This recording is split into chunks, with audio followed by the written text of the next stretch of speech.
freedom uburyo ubikoresha. Ngwino hano wamaje kuyidownloadinga muri telefone yawe. Okay. Bareta kujyana kuri ya boro. Okay. Retsa nyuma kubwira retsa ukomeze uze hano hanse ibihugu hano bamaye urahabona hose. Uhite manse Congo Rwanda, unanze kwashyira uhita manse Congo Rwanda.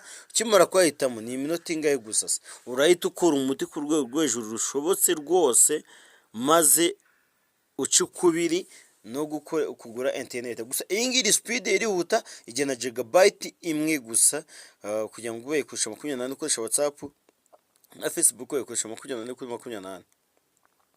Aka kishi sikunda kujyute gushoboka.